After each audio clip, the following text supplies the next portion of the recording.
Hello, this is Haley and Kiara's chemistry project. Today we'll be talking about Jacques Charles. We will be demonstrating his law through a series of many experiments.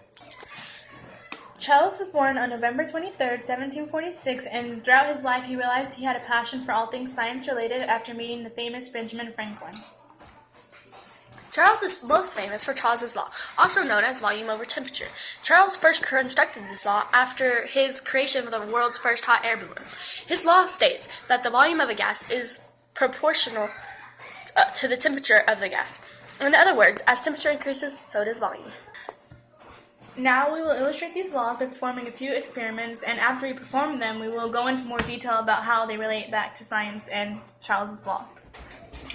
In this experiment, we call it the Denty water bottle experiment. And basically what you have to do is you have to get a water bottle and you have to make sure that it's really indented. Then you're going to place it carefully into hot boiling water. And we will let it sit for a little bit and then we're going to come back and see the results of it. Okay, so as you can see from right here, all the dents are mostly all gone after we've let this sit for a while. And basically what's happening is as temperature increases, so does the volume due to the particles are moving faster inside of the water bottle, which is causing the dents to separate and the volume increase. And now we're going to move on to the next experiment. Now we will be demonstrating an experiment that we call the hot and cold balloon. What you do is you get a balloon that you have blown up like this and you place it in hot water.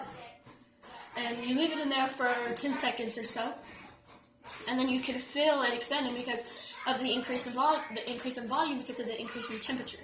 And so the balloon slowly starts expanding, if you can see. And then we move over to the cold water that we have ice in, and you put it in there and you leave it in there a minute. And because of the decrease in volume, the decrease in temperature, it causes a decrease in volume, and so the balloon will start to shrink, as you can see here.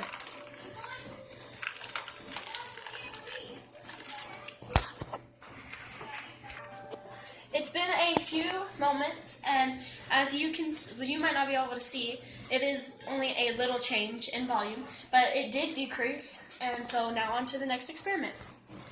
This next experiment is what we call the expanding soap experiment, and for this you're going to need parents' consent if you're not of age, because it involves a knife, which for some people may cause a lot of problems. I know for me it would.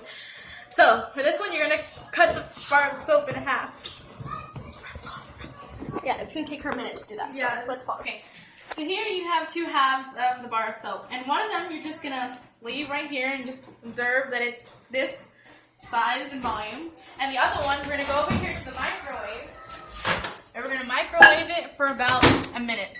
And we're going to see that as the volume increases, or as the temperature increases, as the volume will too. And we're just going to leave this in for a minute and we'll see. Okay, so now we're gonna see how it turned out. Okay, and as you can see, or can you see, it expanded a bit inside here of the microwave, and that's an increase in the volume due to the increase in temperature of the soap. So yeah, we're gonna move on to the next.